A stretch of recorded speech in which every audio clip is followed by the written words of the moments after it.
Lihatlah dan bukalah mata hatimu, melihatnya lemah terluka, namun semangatnya. Halo semuanya, perkenalkan nama saya Altafi Dena Putra. Saya dari Prodi Pendidikan Sosiologi angkatan 2025 dengan NIM 14056-25098. Jadi di video ini saya akan membahas nih tentang reformasi politik pemerintahan Indonesia yang dicap korup dan tidak memiliki kompetensi untuk memimpin negara. Jadi di video ini saya akan menggunakan teori dari Karl Marx, yaitu teori konflik, yang mana teori konflik ini berhubungan langsung dengan materi, yaitu tentang konflik kelas dan konflik golongan. Nah, di sini kita bisa melihat nih dengan mata kepala kita sendiri sebagai warga negara Indonesia, bagaimana pemerintah tidak bisa memimpin, bagaimana pemerintah tidak bisa menjalankan negara dengan benar, lalu tupoksi sebagai pemerintah tuh tidak dijalankan dengan sesuai yang seharusnya.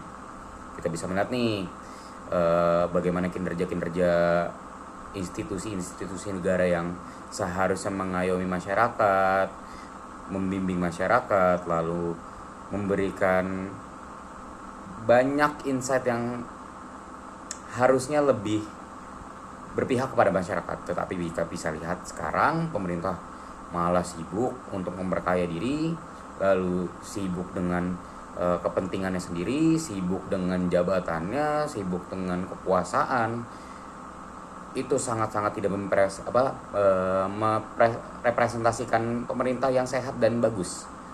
Jadi kita di sini bisa sangat menilai ya. Jadi masyarakat itu bukan hanya sekedar masyarakat yang dibutuhkan ketika pemilihan, tetapi masyarakat adalah salah satu kelas dan golongan yang memiliki power di atas pemerintah dan pemimpin negara. Jadi kita itu adalah istilahnya seperti pemimpinnya dari pemerintah, karena apa yang didapatkan pemerintah itu berasal dari kita, mulai dari pajak, mulai dari pendanaan lain itu berasal dari kita. Apa yang kita berikan ke pemerintah harusnya diberikan kembali kepada kita dari pemerintah. Tapi kita bisa lihat sekarang reformasi yang harus dilakukan itu sangat penting. Coba kita lihat ke belakang ini seperti bencana alam, lalu banyaknya kasus korupsi. Lalu kita bisa lihat juga di sebelah bagian Pulau Jawa, sedikit di timur, itu baru-baru ini terjadi banjir juga. Banjirnya cukup besar di Bali. Itu mungkin salah satu efek juga dari pemanfaatan salah satu pulau yang sering dikunjungi oleh turis mancanegara, dan tanah-tanahnya diperjualbelikan baik oleh individu maupun pemerintah. Tapi kita bisa menyimpulkan juga bahwa sebenarnya pemerintah melakukan pekerjaan yang tidak sesuai dengan apa yang harus dikerjakan. Lahan-lahan sawit dibuka, pariwisata berkembang, tetapi banyak juga yang harus dikorbankan. Alam, warga masyarakat itu dikorbankan demi pemasukan yang lebih banyak. Tetapi kita bisa tahu kan, uangnya lari kemana? Uangnya itu biasanya digunakan untuk mencalonkan diri, mungkin untuk kampanye di periode selanjutnya, untuk pemimpin-pemimpin yang masih bisa mendapatkan periode jabat. Di sini kita bisa melihat juga apa yang termasuk di dalamnya. Nah, untuk materi sendiri, reformasi politik itu sangat diperlukan. Karena kenapa? Pemerintah bobrok, masyarakat dibuat tidak usah ikut campur dibuat tidak usah ikut campur. Karena sebenarnya di negara kita Indonesia ini banyak sekali masyarakat yang buta tentang politik, buta tentang hukum, buta tentang apapun yang dijalankan pemerintah. Tidak banyak yang aware nih, tidak banyak yang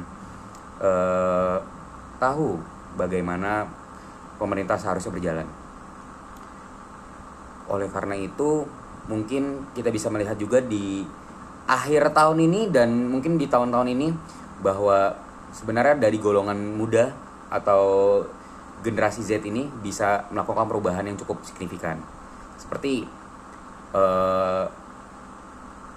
pemerintah itu harus mendengarkan kami sebagai golongan muda untuk membenahi pemerintahan, dan bagaimana solusinya atau jalan keluarnya itu akan pasti akan dirundingkan dan dijalankan oleh pemerintah.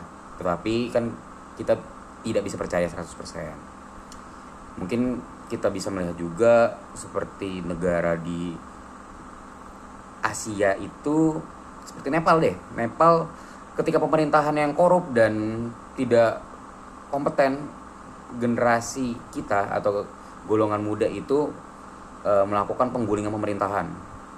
Itu salah satunya. Yang kedua itu ada di Bulgaria. Bulgaria baru-baru ini pemerintahnya juga digulingkan karena golongan muda itu sangat muak dengan pemerintahan yang sedang berjalan karena pemerintahannya yang korup. Oleh sebab itu kita sebagai golongan muda juga, dan kita mewakili semua golongan kelas untuk bisa membantu reformasi negara kita sendiri. Siapa yang harus kita lawan? Tentu saja bukan presiden kita. Presiden kita harus dievaluasi, tetapi yang di belakangnya harus diawasi dan selalu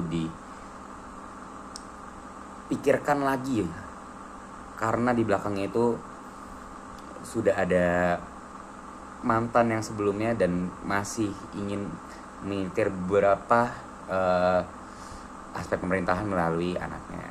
Nah, dari situ juga kita bisa tahu bahwa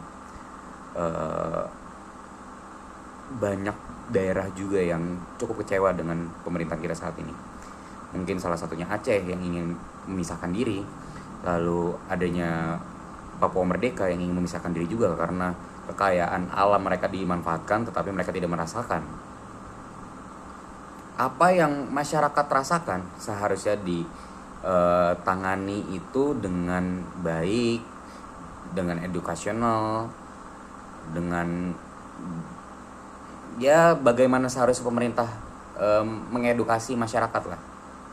Tapi kita bisa lihat masyarakat tidak merasakan, masih banyak yang masyarakat yang tadi buta politik, buta hukum. Oleh karena itu banyak sekali aspek yang harus kita reformasi, bukan tentang hanya pemerintahan, tapi bagaimana masyarakat itu sendiri. Seharusnya pemerintah yang awalnya, pasti orang-orang dari pemerintahan itu awalnya masyarakat biasa.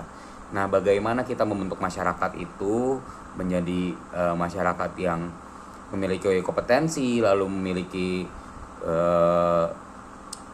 dasar-dasar sebelum mungkin kalau dari salah satu dari kita atau generasi kita ingin menjabat sebagai pejabat, mungkin kita akan beri edukasi itu diberikan semenjak kecil dan semenjak pemberian pertama kali pendidikan, karena budaya korupsi itu muncul pun awalnya dari masyarakat biasa, dari hal-hal kecil.